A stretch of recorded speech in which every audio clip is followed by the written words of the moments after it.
Hi guys, very warm welcome to all of you. आज मैं आप लोगों के साथ यहाँ पे डिस्कशन कर रहा हूँ फेडोर डॉस्टोवस्की का मैग्नम ओपस ब्रदर कारामज़ोव। ऑलरेडी इसके ऊपर मैंने काफ़ी पार्ट्स बना दिए हैं। आपने नहीं देखे तो आपसे रिक्वेस्ट है कि पहले आप वो वाले पार्ट्स देखिए, तभी आप इस कहानी से कनेक्ट कर पाएंगे। आप रेंडमली बीच में से वीडियो देखेंगे तो आप नहीं समझ पाएंगे ठीक से। ठीक है, तो क्या था, लास्ट वीडियो में हमने देखा था कि जो एलेक्सी है वो कैटरीना के घर से निकलता है, और जो कैटरीना के घर से निकलता है तो उसको एक लेटर मिलता है। कैटरीना की मेड उसको एक लेटर देती है और उस लेटर को वो अपने कोट के पॉकेट में रख लेता है। अब वो वापस आता है अपने मोनेस्ट्री में, और जब वो आया है मोनेस्ट्री में तब तक रात हो चुकी है। तो डिनर वगैरह करता है, उसके बाद वो सोने की तैयारी करता है। जब वो सोने जा रहा होता है तो उसको लेटर याद आता है जो कैटरीना की मेड ने उसको दिया था। तो उस लेटर को निकालता है और लेटर को पढ़ना शुरू करता है। तो हमें मालूम पड़ता है वो जो लेटर था वो एक लड़की ने लिखा था। उस लड़की का नाम था लीजे। तो लीजे उसको लिखती है एलेक्सी को कि वो एलेक्सी से बहुत प्यार करती है, वो अपने प्यार का डिक्लेरेशन कर रही है। और हमें ये भी मालूम पड़ता है उस लेटर को जब उसमें दिखाया है राइटर ने कि एलेक्सी भी लीजे से प्यार करता है। तो इसलिए जब वो उस लेटर को पढ़ता है तो स्माइल करता है और उसको पढ़ने के बाद वापस उस लेटर को फोल्ड करके अपने कोट की जेब में रख लेता है। अब सो जाता है। अगले दिन सुबह होती है तो वो एल्डर जोसिमा से मिलने जाता है, और जो एल्डर जोसिमा है उनकी हमें मालूम पड़ता है जो फिज़िकल कंडीशन है वो दिन ब दिन डिटोरिएट होती जाती है। ठीक है, और ऐसा लगता है कि अब उनके पास ज़्यादा टाइम बचा नहीं है। तो एल्डर जोसिमा जो है वो एलेक्सी से कहते हैं कि एलेक्सी, तुम्हारा भी टाइम नहीं है मॉन्क बनने का। अभी तुम्हें एक नॉर्मल जो एक वर्ल्डली लाइफ होती है, ठीक है, अभी तुम्हें वो जीनी है। अभी तुम जाओ, ठीक है, एक अपनी फैमिली बनाओ। जब राइट टाइम आएगा तुम्हारा तब तुम मॉन्क बनोगे। ठीक है, अब एलेक्सी जाना ही चाहता था एल्डर जोसिमा को छोड़ के। ठीक है, क्योंकि वो उनकी बहुत रिस्पेक्ट करता था, उनकी बहुत इज़्ज़त करता था, और वो उनको बहुत ही हाईली एक स्पिरिचुअल बीइंग की तरह देखता था। तो वो चाहता था कि वो उनके लास्ट डेज़ में उनके साथ रहे। और तो जो एल्डर जोसिमा होते हैं वो उस चीज़ को उसकी भांप लेते हैं। तो उससे कहते हैं कि एलेक्सी देखो, मेरे पास टाइम कम है, लेकिन मरने से पहले मैं तुम्हें एक बात बताऊंगा, और उस बात को बिना बताए मेरी डेथ नहीं होगी। तो अभी तुम जा सकते हो। क्योंकि वो जानते थे कि अभी एलेक्सी के पास इमीडिएट काफ़ी काम है, जैसे कि डिमिट्री और फेडोर का जो डिस्प्यूट था और भी चीज़ें थी। तो वो कहते हैं कि अभी तुम जाओ। तो वहाँ से फिर एलेक्सी जो है फिर मोनेस्ट्री से निकलता है। अब जो मोनेस्ट्री से निकलता है तो वो जाता है लीजे के घर पे। लीजे वही लड़की है जिसने उसको लेटर लिखा है। ठीक है, तो उस लेटर में जिक्र हुआ है कि उसको मिलना है, तो उसको जाना होता है वहाँ पे। तो वो जा रहा होता है उस तरफ, लेकिन रास्ते में एक इंसिडेंट होता है। अब ये इंसिडेंट काफ़ी इंपॉर्टेंट है, उसको ध्यान से सुनिएगा। वो इंसिडेंट क्या होता है कि एलेक्सी जा रहा होता है वहाँ पे ना, उसको कुछ स्कूल के बच्चे दिखाई देते हैं, अराउंड 10-11 साल के होते हैं। ठीक है, अब वो जो बच्चे हैं वो ऐसे हैं कि जैसे सड़क के दो साइड पे होते हैं। एक साइड पे एक अकेला लड़का खड़ा है, सड़क है, मान लीजिए सड़क है। सड़क के इस साइड पे 6 लड़के हैं और इस साइड पे अकेला एक लड़का है। ठीक है, ये सड़क है, सड़क के इस साइड पे अकेला एक लड़का है और इस साइड पे 6 लड़के हैं, और ये आपस में लड़ रहे हैं। तो एलेक्सी जब जाके देखता है पास से, ये तो 10-11 साल के बच्चे हैं, स्कूल के बच्चे हैं, आपस में लड़ क्यों रहे हैं? और ये लड़ क्या रहे थे, एक दूसरे के ऊपर पत्थर फेंक रहे थे। ठीक है, और जो इधर जो 6 लड़के खड़े थे वो उसको, जो इधर जो लड़का खड़ा हुआ है, ठीक है, इसको पत्थर ही फेंक रहे हैं और इसको कुछ ना कुछ बोल रहे हैं, और ये भी वापस कुछ ना कुछ बोल रहा है। ठीक है, और जिस तरह से बोल रहे हैं एक दूसरे को, मालूम पड़ रहा है कि ये एक दूसरे के एक तरीके से एनिमीज़ हैं। तो एलेक्सी को बहुत हैरानी होती है कि 10-11 साल के जो बच्चे हैं ये भी ऐसे आपस में लड़ सकते हैं। तो उसको मैटर समझ में नहीं आता कि पता नहीं किस वजह से ये ऐसे बच्चे लड़ रहे हैं। तो वो जाके उनको चुप कराता है, उस साइड जाता है, जो 6 लड़के खड़े होते हैं उनके पास जाता है। तो उनसे कहता है कि ये तुम उस अकेले लड़के को क्यों पत्थर मार रहे हो, और ऐसे क्यों तुम लोग लड़ रहे हो, हल्ला मचा रहे हो? तो वो जो लड़के हैं 6 लड़के, वो कहते हैं तुम उसको जानते नहीं हो, इसने, हमारे एक दोस्त है, उस दोस्त को हमारे को हर्ट किया है, उसको कोई छोटा सा पॉइंटेड उसके पास कुछ था, वेपन सा, उससे इसको मारा है स्कूल में, इसीलिए हम इसको ऐसे कर रहे हैं। ठीक है, तो वो उधर पत्थर मारते हैं, इधर से वो पत्थर मार रहा है। ठीक है, अब होता क्या है, लेकिन अब वो बेचारा अकेला है जिस साइड पे लड़का है। ठीक है, तो उसको ज़्यादा चोट लगना स्टार्ट हो जाती है, उसको काफ़ी लगती है। तो इधर ये चीज़ जब एलेक्सी देखता है तो उसे गुस्सा आता है। वो कहता है एक तरीके से 6 लड़कों को कि क्या तुम्हें मतलब शर्म नहीं आती, तुम अकेले उस लड़के को मार रहे हो, 6 इधर लोग हो, तुम पत्थर उस पर फेंक रहे हो, वो बेचारा अकेला है, ये सब बंद करो। तो इधर इन 6 लड़कों को रोकता है और सड़क क्रॉस करके जो अकेला लड़का था उसके पास जाता है। अब जो लड़का है इधर, उसका नाम है लियोशा। क्या नाम है उसका? लियोशा। तो जो लियोशा है वो 10 साल के आसपास का है। ठीक है, तो जैसे ही वो एलेक्सी को देखता है तो वो बोलता है कि तुम वही हो ना, कारमजोव। तो जो एलेक्सी है उसको हैरानी होती है कि ये 10 साल का लड़का है, मैं तो उससे पहली बार मिला हूँ ज़िंदगी में, ये जो लियोशा है ये मुझे पहचानता कैसे है? वो समझ में नहीं आता, लेकिन वो उसको पहचानता है। और होता क्या कि वो एलेक्सी भी समझने की कोशिश कर रहा था। ठीक है, चलो वो तो उसकी हेल्प करने आता है, लेकिन वो एलेक्सी को एक पत्थर मार देता है और पत्थर एलेक्सी को लगता है। उसको समझ में नहीं आता एलेक्सी को कि यार ये 10-11 साल का लड़का है, मैं इसको यहाँ बचाने आया हूँ, ये तो उल्टा मुझे ही पत्थर मार रहा है, मैं तो पहली बार मिला हूँ, मेरे से इसकी क्या दुश्मनी है? उसको समझ में नहीं आता। उससे पूछता है कि तुम्हारी मेरे से क्या दुश्मनी है, तुम मुझे क्यों पत्थर मार रहे हो? मैं तो तुम बचा रहा हूँ लड़कों से, 6 लड़कों से।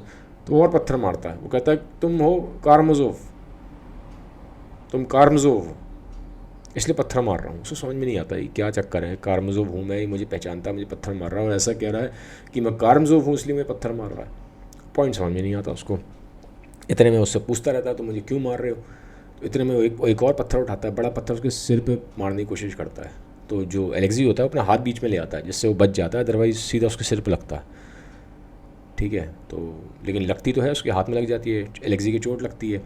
इतने में वो जो बच्चा है वो और ज़्यादा मतलब वो हो जाता है, एग्रेसिव हो जाता है और एलेक्सी के पास आता है। और एलेक्सी की जो उंगली होती है, जैसे हाथ की उंगली है, उस उंगली को बहुत तेज़ काट लेता है, बहुत तेज़ काट लेता है, दांत पूरे गड़ा देता है, तो पूरा खून ही खून निकल जाता है। तो एलेक्सी को मतलब बहुत तेज़ दर्द होता है। एलेक्सी चिल्लाता है, उसको अलग करता है, क्या कर रहे हो, क्या कर रहे हो ये? और वो जो लड़का है ना, फिर वो भाग जाता है। वो जो लियोशा है, लियोशा भागता है। ठीक है, अब एलेक्सी पीछे पीछे जा रहा है उसको समझा रहा है कि तुम मुझे क्यों मार रहे हो, तुम हो कौन, मैं तुम्हें जानता भी नहीं हूँ, क्यों क्यों तुमने किया, तो क्यों तुमने मुझे ऐसे इतनी तेज़ मेरे उंगली पे काटा है? तो खून निकल रहा है एलेक्सी के, और जो लियोशा है वो भागता चला जाता है।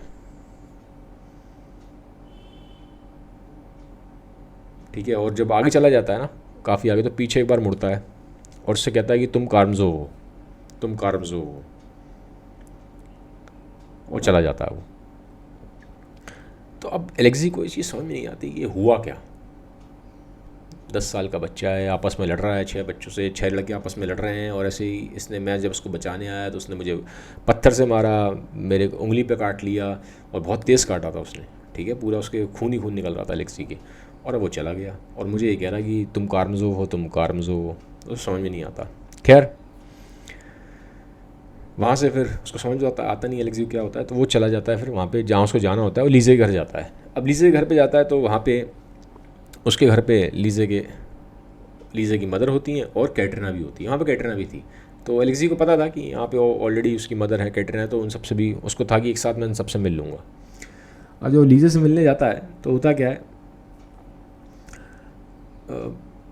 लीजे उसको देखती है एलेक्सी को, और जब देखती है कि उसके उंगली कटी हुई है, क्योंकि उसकी उंगली पे कट लग गया था, उसने बच्चे ने काट लिया था और खून ही खून निकल रहा था, तो वो चिल्लाना शुरू कर देती है।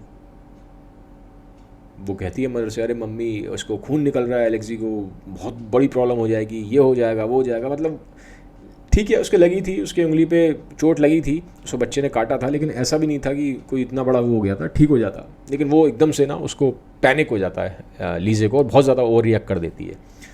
तो उसकी जो मदर होती है लीजे की, वो कहती है ठीक है, हमें समझ में आ रहा है इसकी चोट लग गई है, लेकिन ये तुम्हें इतना इसको लेके हल्ला मचाने की ज़रूरत नहीं है। तो अभी वो होती है लीजे, वो पूछती है एलेक्सी से कि तुमने क्या किया, तुम मतलब ये तुमने उंगली तुम्हारी कैसे कट गई?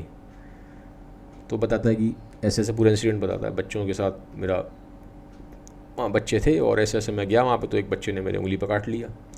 तो कहती है तुम खुद ही एक बच्चे हो। लीज़ उसको कहती है एलेक्सी को, तुम खुद ही एक बच्चे हो,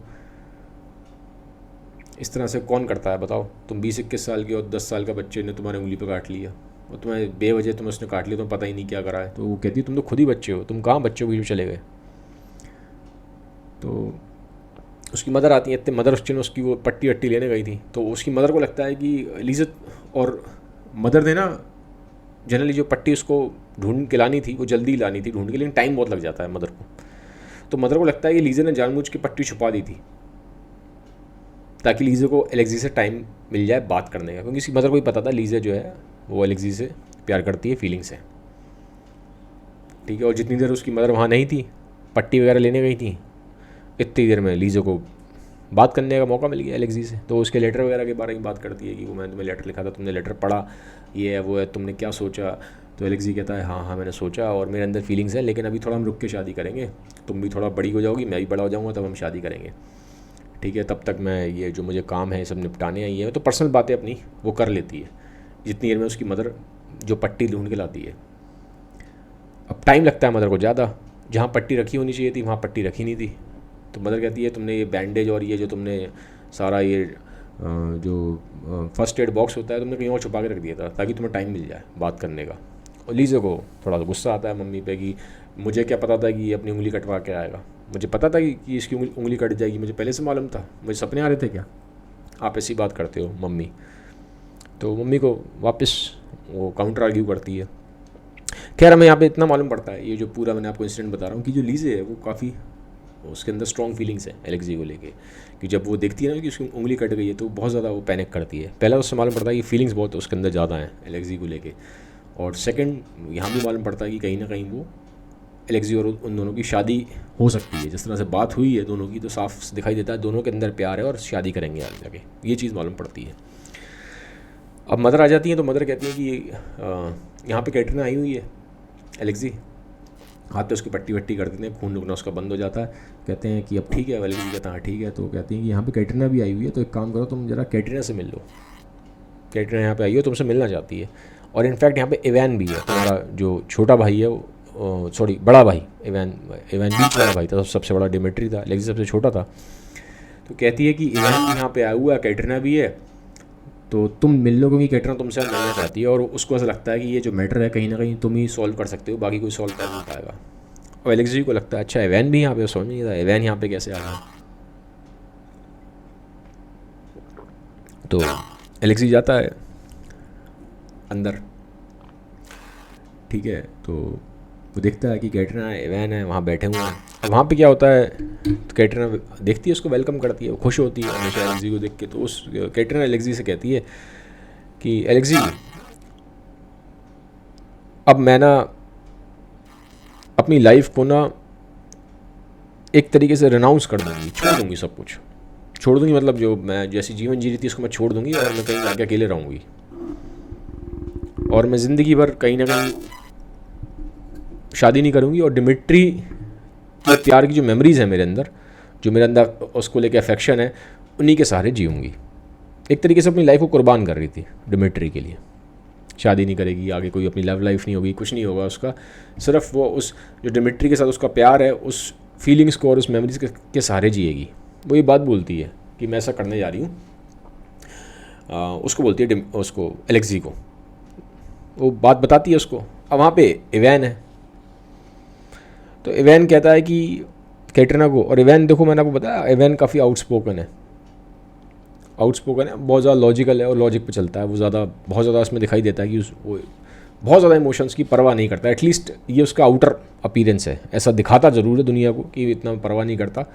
तो उसी हिसाब से वो कहता है मैं तो रैशनैलिटी को, ब्रेन के हिसाब से चलता हूँ। तो उसको कैटरीना को कहता है कि देखो ये सब कुछ तुम्हारा प्यार व्यार का चक्कर नहीं है, ये सिर्फ तुम अपने आप को तुम्हारी अपनी ईगो को सेटिस्फाई करने के लिए तुम ऐसा कर रही हो कि तुम्हारे अंदर प्राइड की फीलिंग बनी रहे कि देखो मैं कितनी महान हूँ, मैं इतनी महान हूँ कि मैंने प्यार के लिए सब कुछ कुर्बान कर दिया, मैंने शादी भी नहीं करी और एक ऐसे आदमी से प्यार किया मैंने जिसने एटलीस्ट जिसने मुझे प्यार में रेसिप्रोकेट नहीं किया। शादी तो करनी चाहिए थी डिमिट्री को, कैटरीना से उसकी फियांसे थी, लेकिन वो छोड़ के गुरुशेनका के पास चला गया था। तो कहता है ये तुम प्यार की वजह से नहीं कर रही हो डिमिट्री से, ये तो सिर्फ तुम अपनी महानता दिखाने के लिए, तो तुम अपनी ईगो सेटिस्फाई करने के लिए कर रही हो कि मैं कितनी महान हूँ। ये बात बोल देता है एवन। तो कैटरीना को ये बात समझ में नहीं आती, वो काउंटर आर्ग्यू करती हुई कि ऐसा कुछ नहीं है, ये नहीं है, वो नहीं है, तुम्हें क्या मालूम, ये है वो है। अब था क्या, सबको रियलिटी अंदर सबको ये पता थी, वहाँ पे जो लीजे की मदर भी होती है, एलेक्सी भी होता है, उनको पता था कि कहीं ना कहीं कैटरीना, उनको ऐसा लगता है कि इवैन कैटरीना से प्यार करता है। इवैन एक्चुअली कैटरीना को चाहता था, प्यार करता था, लेकिन डिमिट्री की वजह से वो बीच में नहीं पड़ सकता था। डिमिट्री उसका भाई है बड़ा, पहली प्रॉब्लम तो ये है। और दूसरा, बार बार कैटरीना कहती है कि मुझे डिमिट्री से ही लगाव है, तो अब कैसे फिर वो कैटरीना को खुलेआम कैसे बोले कि उससे प्यार करता है, लेकिन इंटरनली तो वो प्यार करता है इवैन, और उसको इस चीज़ से बहुत दर्द भी होता है। ये कैटरीना अपनी लाइफ सेक्रीफाइस कर रही है और मैं उसके सामने खड़ा हूँ, मैं प्यार करता हूँ और मैं डिमिट्री से ज़्यादा डिजर्विंग हूँ। उसको ऐसा लगता है कि मैं डिमिट्री से ज़्यादा डिजर्विंग हूँ, उनको भी लगता है, एलेक्सी और उनको जो लीजे की मदर है। इवैन डिमिट्री से ज़्यादा डिजर्विंग है, इवैन कैटरीना से प्यार करता है, और उसके बावजूद भी कैटरीना ऐसी बातें कर रही है कि मैं छोड़ छाड़ के सब जा रही हूँ डिमिट्री के लिए, अपनी लाइफ को ऐसे कुर्बान कर रही हूँ। तो इवैन को उस चीज़ से खुंदस भी आती है। तो कहीं ना कहीं भले वो कैटरीना को ये बात बोलता है भारी बार से कि तुम ईगो सेटिस्फाई कर रही हो, प्यार व्यार नहीं है तुम्हारे डिमिट्री से कुछ, इंटरनली वो ये भी चाह रहा है कि कैटरीना मुझसे शादी करे। और जब वो चीज़ देखता है कि कैटरीना जा रही है सब कुछ सेक्रीफाइस करके, तो उसको कहीं ना कहीं गुस्सा भी है अंदर, एग्रेशन भी है। तो वो ये बात बोलता है कि तुम जा रही हो, मैं भी जा रहा हूँ यहाँ से। वो कहता है मैं जा रहा हूँ यहाँ से, जब छोड़ छाड़ के मैं जा रहा हूँ मॉस्को, मैं यहाँ से बहुत दूर जा रहा हूँ, बिज़नेस करूँगा, मैं आऊँगा ही नहीं यहाँ वापस। और ये कह के ना वो चला जाता है, वो रूम छोड़ के चला जाता है इवैन कि मैं जा रहा हूँ। अब कैटरीना को बड़ा ख़राब लगता है ये चीज़ देख के, उसको ऐसा लगता है कहीं मेरी वजह से चला गया है, और उसको पता थी बात अंदर ही अंदर, उसको ये बात अंदर ही अंदर पता होती है कैटरीना को कि मुझसे प्यार करता है इवैन। और अब ये भी एक बहुत कंफ्यूजिंग है, अभी कॉन्फ्लिक्टिंग है यहाँ पे। अभी तक डॉस्टोवस्की ने दिखाया नहीं, राइटर ने, कि सच में कैटरीना इवैन से प्यार करती थी या नहीं करती थी, क्योंकि खुलेआम अभी तक मालूम नहीं पड़ता। अभी तक वो बार बार सबको यही बोल रही है, जबकि एलेक्सी ने भी ये बात बोली है। वहाँ पे एलेक्सी बोलता है कैटरीना कि तुम भी मुझे ऐसा लगता है इवैन से ही प्यार करती हो, इवैन तुम्हारे लिए ज़्यादा डिजर्विंग है। लेकिन कैटरीना साफ साफ मना कर देती है कि नहीं मैं तो लाइक डिमिट्री को ही करती थी। बट बार बार ऐसा लगेगा जो एक्शंस हैं वो बोल कैटरीना कुछ रही है, लेकिन जो उसके एक्शंस हैं, जो उसका अंदर सबकॉन्शियस है, वो कुछ और रिवील कर रहा है।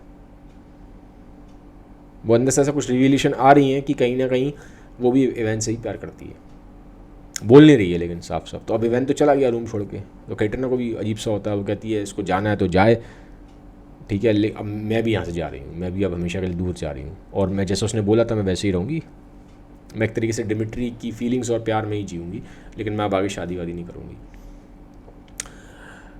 ठीक है, तो ये कह के वो दूसरे कमरे में चली जाती है, वो रूम छोड़ देती है, बड़ा सा हॉल होता है। अब होता क्या है कि थोड़ी देर बाद वहाँ पे खबर आती है कि वो जो कैटरीना है उसको पैनिक अटैक पड़ गया है। वो एक मेड है, वो सर्वेंट होती है, वो आके फटाफट बताती है। वहाँ पे एलेक्सी और वो लीजे की मॉम खड़ी होती हैं। इवैन चला गया है, कैटरीना दूसरे रूम में थी, तो वहाँ से फटाफट एक दूसरे रूम से एक मेड दौड़ी आती है, और वो मेड बताती है एलेक्सी को और लीजे की मॉम को कि कैटरीना मैम को पैनिक अटैक पड़ गया है।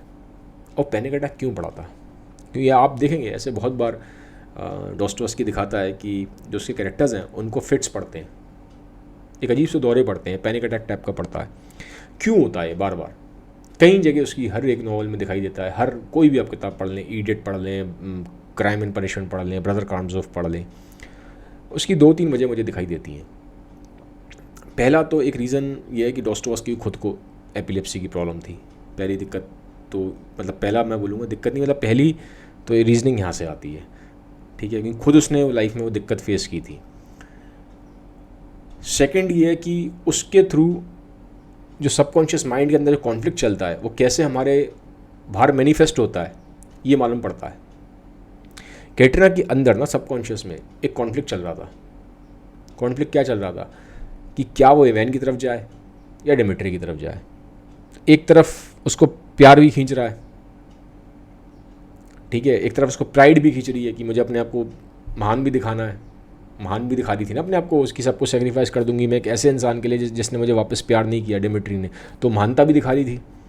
लेकिन एक तरफ प्यार भी खींच रहा है, एक तरफ बटी हुई है डिमिट्री और इवैन के बीच में, और एक तरफ उसके अंदर गिल्ट भी आ रहा है। गिल्ट क्यों आ रहा है? क्योंकि इवैन अब उसकी वजह से, अब इवैन अपनी कुर्बानी दे रहा है। इवैन कह रहा है मैं जा रहा हूँ यहाँ से, वो सबको छोड़ छाड़ के अनाउंस करके जा रहा है। तो ये जो चीज़ें हैं, ये जो कॉन्फ्लिक्ट चल रहा था उसके अंदर गिल्ट का, स्पेशली बोलूँगा गिल्ट, और इधर की तरफ जो उसका प्राइड और लव है, एक तरफ प्राइड और लव है, इधर गिल्ट है। तो ये जो कॉन्फ्लिक्ट है, सबकॉन्शियस जो कॉन्फ्लिक्ट हुआ, उससे ये उसको पैनिक अटैक पड़ता है, ये जो फिट्स पड़ते हैं उसको। तो डॉस्टोव्स्की हमेशा आपने देखना, आप डॉस्टोव्स्की हमेशा ये चीज़ दिखाएगा कि जब जब सबकॉन्शियस में कॉन्फ्लिक्ट बहुत ज़्यादा हो जाता है, स्पेशली गिल्ट वाला जो चीज़ है, गिल्ट वाला फैक्टर बहुत ज़्यादा हो जाएगा ना, तो आउटर फॉर्म में फिर कहीं ना कहीं मैनिफेस्ट होता है। और जब वो मैनिफेस्ट होता है तो इस तरह से वो फिट्स के फॉर्म में, पैनिक अटैक के फॉर्म में आता है, या कहीं ना कहीं हिस्टीरिया के फॉर्म में, इसको हिस्टीरिया भी बोल सकते हो। ठीक है, तो जब लोड बहुत ज़्यादा हो जाए आपके अंदर, जो कॉन्फ्लिक्ट का जो लोड है, जो फाइट है, वो बहुत ज़्यादा हो जाए, बियर ना कर पाएँ, तो फिर वो इस तरह से बहुत तेज़ी से बाहर निकल के आती है वो सबकॉन्शियस फोर्स। ठीक है, तो ये है यहाँ पे। खैर कैटरीना को पानी वानी पिलाया जाता है, कैटरीना नॉर्मल हो जाती है। अब क्या होता है, तो नॉर्मल होती है तो एलेक्सी को बोलती है कि एलेक्सी काम है, बहुत ज़रूरी काम है, तुम ये काम कर सकते हो, इसलिए मैं तुम्हें यहाँ बुलाया था। वो वहाँ पे खाली लीज़ा से मिलने नहीं गया था, कैटरीना ने भी उसको मिलने के लिए बुलाया था। कैटरीना उससे मिलना चाहती थी, एक ज़रूरी काम था। एलेक्सी पूछता है क्या काम है, वो क्या कहती है कि ऐसा है, देखो मेरी बात सुनो, ये कुछ पैसे हैं, 200 रूबल देती है। 200 रूबल उस टाइम बड़ा अमाउंट था। ठीक है, तो कहती 200 रूबल ले लो। ये अब आज के 200 रुपये मत समझना उसको, उस टाइम के हिसाब से 200 साल पहले ही किताब है, और 200 साल पहले 200 रूबल बड़ा अमाउंट था, इसको समझिए आप। तो उसको 200 रूबल देती है, कहती है कि ये तुम्हें एक इंसान को देने, और वो इंसान वो था, मैं बताता हूँ कौन था, जिसको डिमिट्री ने, मैंने आपको बताया था पहले कि जो फेडोर था, डिमिट्री का फादर, डिमिट्री का बाप, तो इस फेडोर ने एक बंदे को अपॉइंट किया था कि वो जाके गुरुशेनका को, ठीक है, कुछ पैसे वैसे दे, कुछ कॉन्ट्रैक्ट वगैरह दे, और कुछ पेपर कुछ कॉन्ट्रैक्ट दे, जो कि वो डिमिट्री के खिलाफ यूज़ कर सके कोर्ट में। डिमिट्री के एक तरीके से खिलाफ भड़काने के लिए यूज़ किया था एक आदमी को, और उसी आदमी को डिमिट्री ने बार में, कहीं बार में ये लोग बैठे हुए थे, वो आदमी और डिमिट्री ने उस आदमी को बार से घसीटते हुए बाहर लाया और सड़क पे उसके साथ मारा पीटी की थी, उसको काफ़ी मारा पीटा था। तो ये वही आदमी है जिसके साथ डिमिट्री ने मारपीट की थी। अब ये जो आदमी है, इसका नाम है, अभी एक नया करेक्टर आता है, स्निगरॉफ। ठीक है, तो जो स्निगरॉफ है, थोड़े नाम बड़े कॉम्प्लिकेटेड हो जाते हैं Russian names, I am sorry अगर मैं गलत प्रोनाउंस कर रहा हूँ, लेकिन मुझे रशियन नहीं आती, तो जो वर्ड्स हैं मैं बता रहा हूँ आपको। आप मेन है कि आप थीम समझ लीजिए। तो जो स्निगरॉफ होता है, तो कैटरीना बोलती है कि स्निगरॉफ के साथ इसने बहुत ख़राब से बिहेव किया था, उसके साथ मारा पीटी की थी, और वो बहुत गरीब है और बहुत ही उसकी हालत जो है वो बहुत ख़राब है। तो मैं चाहती हूँ कि 200 रूबल तुम उसको जाके दो, क्योंकि डिमिट्री ने उसके साथ अन्याय किया है, तो ये उसका कंपनसेशन है। और मैं इसलिए भी दे रही हूँ ताकि, क्योंकि एक तरीके से डिमिट्री ने अन्याय उसके साथ भी किया था, फियांसे थी, उसको छोड़ के गुरुशेनका के पास चला गया, तो धोखा वहाँ भी किया है, गलत हुआ ना उसके साथ, कैटरीना के साथ। एक गलत उसने स्निगरॉफ के साथ भी किया, उसके साथ मारा पीटी की, और जो गरीब आदमी है बेचारा, तो ठीक है, उसकी हालत तभी ठीक नहीं थी। तो वो कहती है कि 200 रूबल लो और जाके उस स्निगरॉफ को देना जाके। तो कहता है ठीक है, मैं स्निगरॉफ को दे दूँगा। वो कहता है कि कहाँ रहता है, तो बताती है ऐसे ऐसे जाओगे वहाँ पे उस एरिया में रहता है वो, तो मिल जाएगा, पूछते हो चले जाना। तो एलेक्सी कहता है ठीक है। अब एलेक्सी 200 रूबल लेके जाता है स्निगरॉफ के घर की तरफ ताकि उसको पैसे दे। रास्ता पूछते पूछते पहुँच जाता है। जब रास्ता पूछते पूछते पहुँचता है तो मालूम पड़ता है एक बड़ी सी झोपड़ी टाइप की है उसकी, एक बड़ा सा एक रूम है सिर्फ, एक समझ लीजिए झोपड़ी है बस, और उसमें सिर्फ एक रूम है खाली। तो नॉक करता है, अंदर से आवाज़ आती है, हाँ अंदर आ जाओ। तो एलेक्सी अंदर जाता है तो देखता है तो एक आदमी है जो खुद स्निगरॉफ है।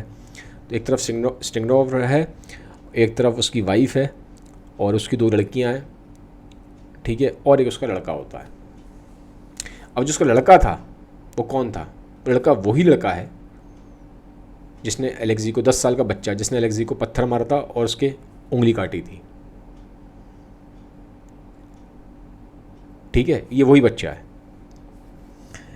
अब अंदर पहुंच जाता है ये एलेक्सी, उनके झोपड़ी के अंदर पहुंच जाता है और वो बताता है कि ऐसे ऐसे मेरा नाम एलेक्सी है, तो अंदर घर के जो अगर जो हम माहौल देखते हैं, मतलब जो उससे देख के मालूम पड़ जाता है झोपड़ी के अंदर की जो उनकी हालत है इस परिवार की, वो ठीक नहीं है। मतलब जो पैसे वाइज है वो ज़्यादा वो नहीं है, कहीं ना कहीं पॉवर्टी उन पर अफेक्ट कर रही थी।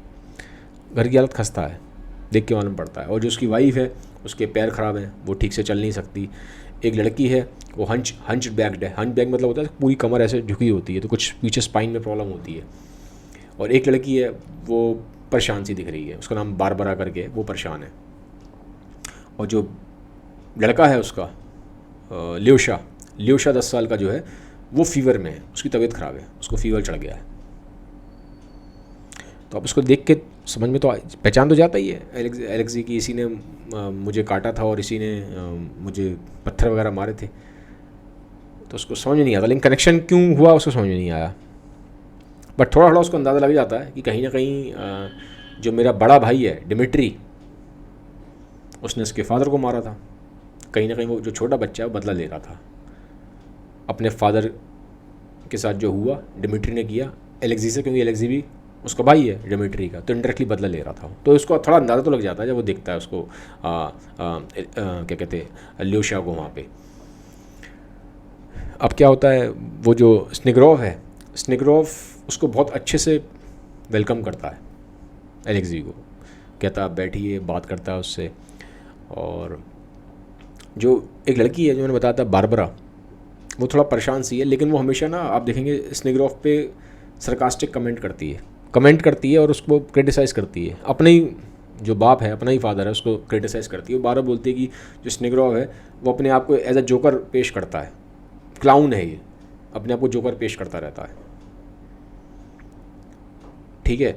और जो ल्योशा है वो बोल पड़ता है एलेक्सी को देख के कि उसको बोलता है अपने फादर को, स्निग्रोव को, कि पापा इसी ने, इसके बड़े भाई ने ही आपको मारा था, इसके बड़े भाई ने ही आपको मारा था। वो बार बार बोलता है बच्चा परेशान हो जाता है उसको देख के एलेक्सी को। अब जो स्निग्रोव है उससे कहता है कि बात करता है उससे, एलेक्सी से बहुत अच्छे से बात करता है, रिस्पेक्टफुली पेश आता है उससे, डिस्पाइट द फैक्ट वो जानता था कि वो डिमिट्री का छोटा भाई है। उससे कहता है कि सर हम चल के थोड़ा सा झोपड़ी के बाहर जाके बात करते हैं। एलेक्सी कहता है ठीक है चलो हम झोपड़ी के बाहर चलते हैं। अब जो झोपड़ी के बाहर जाता है तो वो बताता है एलेक्सी को पूरा किस्सा।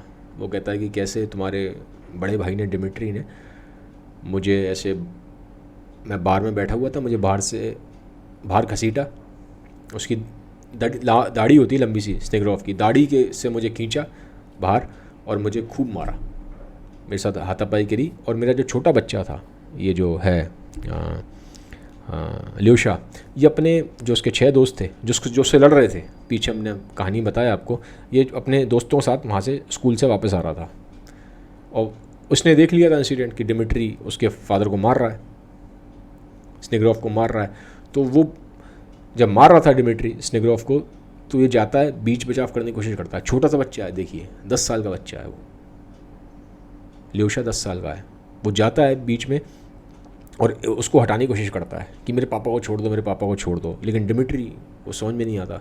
डिमिट्री हाथापाई कर रहा है, लेकिन वो बच्चा 10 साल का अपने फादर के लिए स्टैंड ले रहा है। वो कहता है कि मेरे फादर को छोड़ दो प्लीज़, मेरे पापा को छोड़ दो प्लीज़, मेरे पापा को मत मारो, ठीक है। उसका हाथ को पकड़ के दूर करने की कोशिश करता है डिमिट्री को। इनफैक्ट उसके हाथ को किस भी करता है, मतलब एक तरीके से वो प्लीड कर रहा है, एक तरीके से बेग कर रहा है डिमिट्री आगे कि प्लीज़ छोड़ दो, प्लीज़ छोड़ दो। उसने 2-3 बार बोला, 4 बार बोला कि मेरे पापा को छोड़ दो प्लीज़, मेरे पापा को मत मारो प्लीज़, मेरे पापा को मत मारो।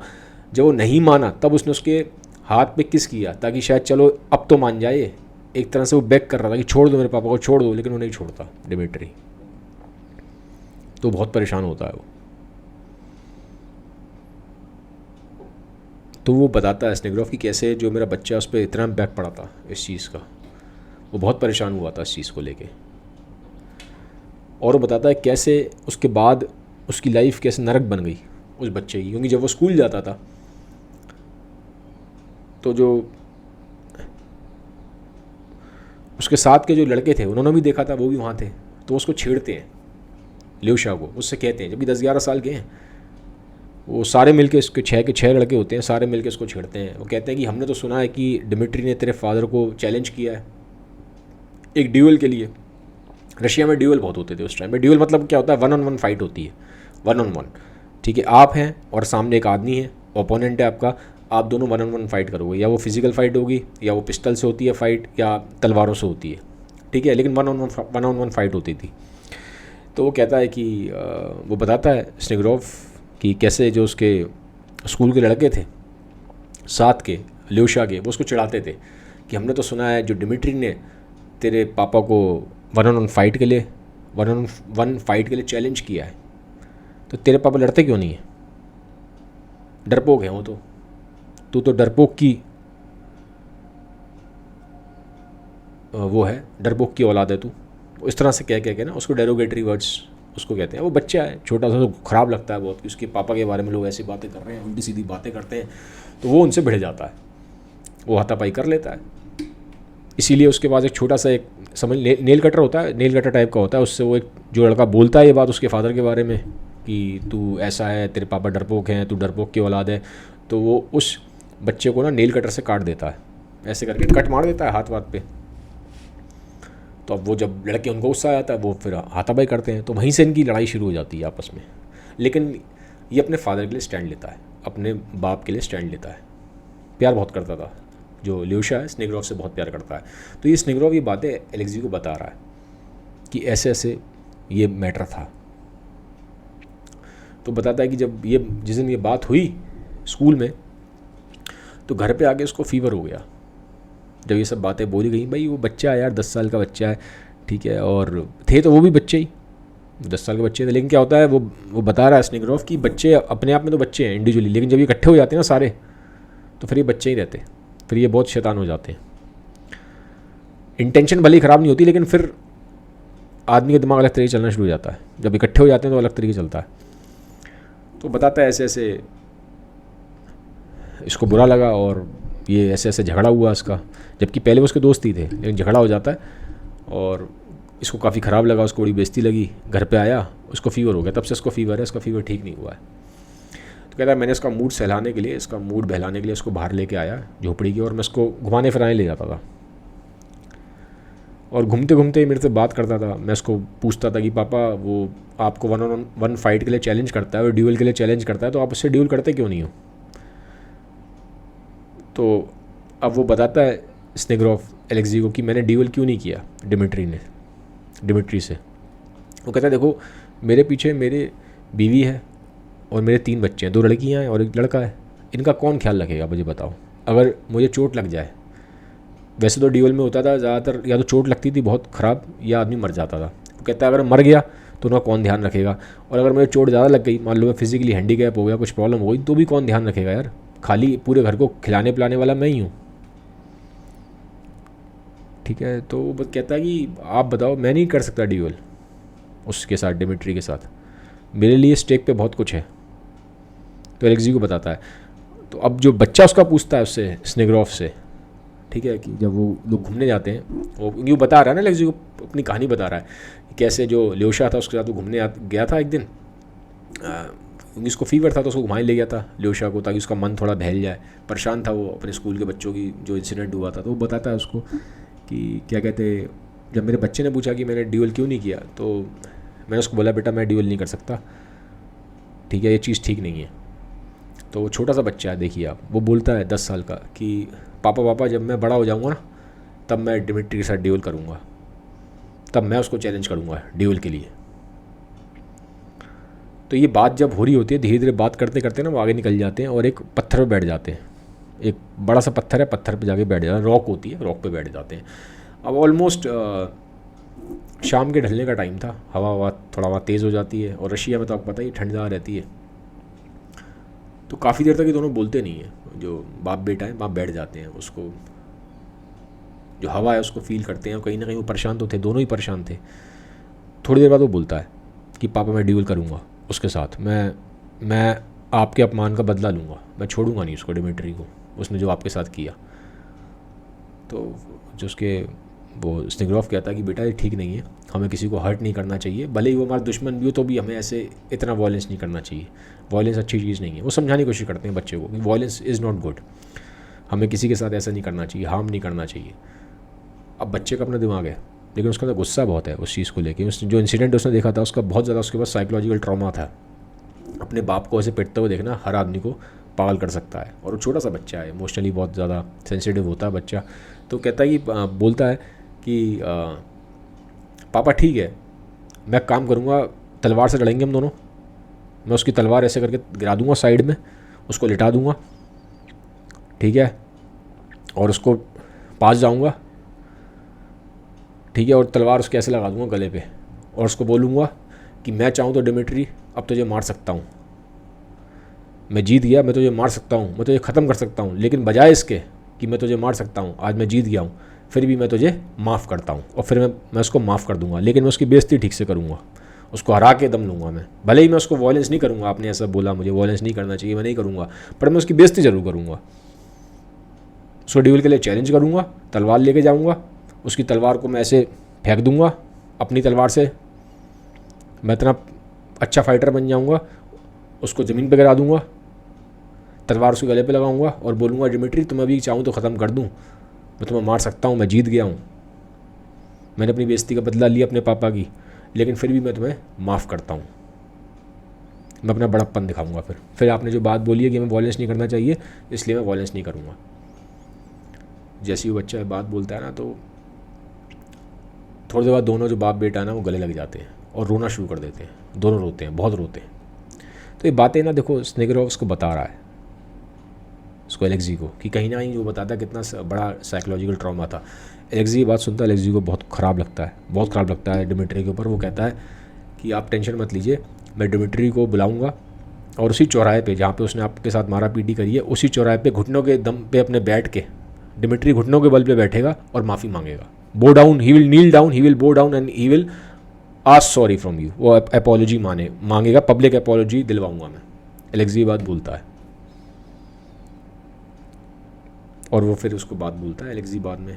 फिर थोड़ा मैटर थोड़ा ठंडा होता है, वो भी इमोशनली चार्ज हो गया था स्नेगरोव बताते बताते, क्योंकि इतना बड़ा इमोशनल ट्रॉमा लगा था। जब थोड़ा सा ठंडा होता है वो स्नेगरोव भी गुस्सा उसका, तो एलेक्सी उसको बात बोलता है कि ठीक है, मैं आपको कुछ, मैं जो मेन जो काम से आया था वो आपको बता देता हूँ। कहता है हाँ बताओ क्या काम है। कहता है 200 रूबल हैं, ये कैटरीना ने दिए हैं।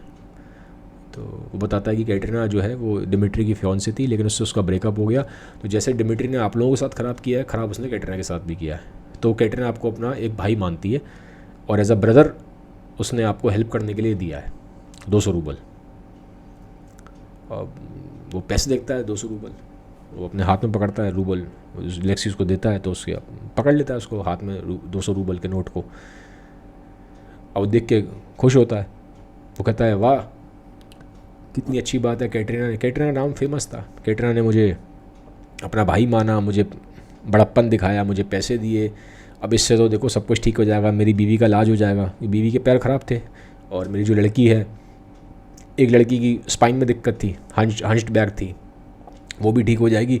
और जो एक और बड़ी लड़की थी बारबरा, जिसने अपने फादर पर कमेंट किया था कि फ़ादर मेरे जोकर हैं, तो वो कहता है एक्चुअल में दिक्कत ये थी कि बारबरा को जाना था पढ़ाई करने के लिए पीटर्सबर्ग, उसने ट्यूशन पढ़ाती थी, ट्यूशन पढ़ा के कुछ पैसे इकट्ठे किए थे, तो पैसे इकट्ठे करके वो जाना चाहती थी पीटर्सबर्ग, लेकिन हमने उस पैसे को यूज़ कर लिया घर के काम में, क्योंकि इलाज कराना था बीवी का। तो उससे उसको बहुत ख़राब लगा था कि मेरे सारे एस्पिरेशन सपने टूट गए, मैंने इतनी मुश्किल से ट्यूशन से पैसे कमाए थे, ये सारे पैसे इन्होंने ऐसी यूज़ कर लिए। तो पीटर्सबर्ग जा नहीं पाई, उसका जो फ्यूचर है पूरा फ्यूचर ख़राब हो गया था और वो घर में बंद हो गई थी। तो कहता है इससे मेरी बड़ी लड़की जो बारबरा है वो भी पीटर्सबर्ग जाके पढ़ाई कर लेगी, मेरी बीवी का इलाज हो जाएगा, हमारी पॉवर्टी दूर हो जाएगी, और जो ल्योशा है इसका जिसको फीवर आ रखा है इसकी दवाई भी आ जाएगी, एक हम घर में अपने मेड भी हायर कर लेंगे, तो ये तो बहुत बढ़िया, हमारे दिन तो बिल्कुल चमक जाएंगे, बहुत अच्छे दिन आ जाएंगे हमारे। खुश हो गया है स्नेगरोव। अब एलेक्सी बहुत खुश है, एलेक्सी को भी लगता है कि भाई जो पैसा है वो हेल्प कर रहा है, पैसे में बड़ी ताकत है। एलेक्सी कहता है सुनो मेरी बात एक, स्नेगरोव तुम्हें अगर और पैसे की ज़रूरत है तो बताया ना, मैं कैटरीना से बोल दूंगा, कैटरीना और पैसे दे देगी, और साथ ही साथ मेरे पास भी कुछ पैसा है मैं तुम्हें दे दूंगा, जब तुम्हें लगे कि तुम्हारा पैसा आ गया तुम्हें वापस उस टाइम पे वापस कर देना। तो पैसे की टेंशन मत लो, कैटरीना से तुम्हें और पैसा दिलवा दूंगा, मेरे पास भी जो पैसा है वो भी मैं तुम्हें दे दूंगा, तुम टेंशन मत लो, तुम अपना लाइफ आराम से जियो। तो बढ़िया है, सब कुछ बढ़िया चल रहा है, एलेक्सी को भी खुशी महसूस होती है। पर एकदम से क्या होता है, चेहरे का रंग बदल जा रहा है, चेहरे का रंग बदल जाता है स्नेगरोव का, और पता क्या करता है, उसने ऐसे लेफ़्ट हैंड में, जो उसका ये लेफ़्ट हैंड है, लेफ़्ट हैंड में यहाँ पे उसने ऐसे पकड़ रखा था नोट को, और नोट को लेता है सीधे हाथ में और उस नोट को पूरे 200 रूबल के ऐसे क्रश कर देता है अंदर, पूरा उस 200 रूबल के नोट को पूरा ऐसे क्रश कर देता है और नीचे फेंकता है और पैर मारता है उस पर, जोर जोर से पैर मारता है उस पर, नोट पे 200 रूबल के। वो कहता है ये रहे तुम्हारे पैसे, मुझे तुमने भिखारी समझ रखा है, तुम क्या सोचते हो जो मेरी इज्जत है वो ऐसे बिकाऊ है क्या, 200 रुपये में बिक जाऊँगा मैं, मेरी इज्जत 200 रुपये की बिकाऊ है, मेरी जो बेइज्जती हो गई वहाँ चौराहे पे तुम्हारे भाई ने किया वो 200 रुपये 200 रूबल के बराबर है, वो क्या समझते हो तुम मुझे। वो फेंक के ऐसे पैर मार मूर के बोल के गुस्से में है, आँखें एकदम लाल है, एकदम दिमाग ख़राब हो गया उसका स्नेगरोफ का। एलेक्सी को एक्सपेक्टेड नहीं था ये हो जाएगा, और ये क्या कि वो चला जाता है स्नेगरोफ। एलेक्सी खड़ा हुआ देख रहा है, थोड़ी दूर गया है, पीछे मुड़ता है, उसको हवा में किस करता है स्नेगरोफ एलेक्सी को, फिर थोड़ी आगे जाता है, थोड़ी सी और आगे जाता है, फिर पीछे मुड़ता है और फिर कहता है कि एक बात बताओ एलेक्सी, अगर मैंने पैसे ले लिए ना 200 रूबल, तो अपने बच्चे को, एलेक्सी को, ओ सॉरी ल्यूशा को, मैं अपने बच्चे ल्यूशा को क्या जवाब दूंगा कि जो उसका बाप है वो 200 रूबल के लिए बिक गया, उसके बाप की इज्जत सिर्फ 200 रूबल की थी, क्या जवाब दूंगा मैं ल्यूशा को। ये क्या कि वो चला जाता है। अब स्नेगरोफ पीछे की तरफ मुड़ के नहीं देखता, एलेक्सी खड़ा हुआ उसको देख रहा है, धीरे धीरे उसकी आंखों से दूर होता जाता है। खैर अब वो चला गया है, एलेक्सी उस नोट को देखता है, वापस उस नोट को उठाता है, वो क्रश हो गया था, उसको फटा नहीं था, क्रश हुआ था खाली, तो सीधा सीधा कर देता है, वापस अपनी जेब में रख लेता है और अपने आप से कहता है, मन ही मन सोचता है कि अब मुझे चलना चाहिए कैटरीना के पास और मुझे पूरा इंसिडेंट जो हुआ, क्योंकि कैटरीना ने ही भेजा था उसको इस काम के लिए, मैं बताऊंगा अब कैटरीना को जाके कि क्या क्या हुआ और क्या एंड रिजल्ट क्या निकला। ये क्या कि जेब में वापस नोट रखता है 200 रूबल का और चल पड़ता है वापस कैटरीना के पास। तो यहाँ तक अभी कहानी हुई है। आई होप वीडियो लंबा हो गया, आई थिंक ऑलमोस्ट कितने 43 मिनट्स के आसपास है। आई होप कहानी आपको समझ में आ रही है, आप कनेक्ट कर पा रहे हैं। ठीक है, काफ़ी कुछ था इस वीडियो में, एड में थोड़ा सा इमोशनल हो गया वीडियो, तो आई होप वीडियो अच्छा लगा हो। मुझे कमेंट सेक्शन करके बताइएगा कहानी आपको कैसी लग रही है, फ्लो कैसा बन रहा है कहानी का। ठीक है, have a nice day, bye bye, take care, thank you.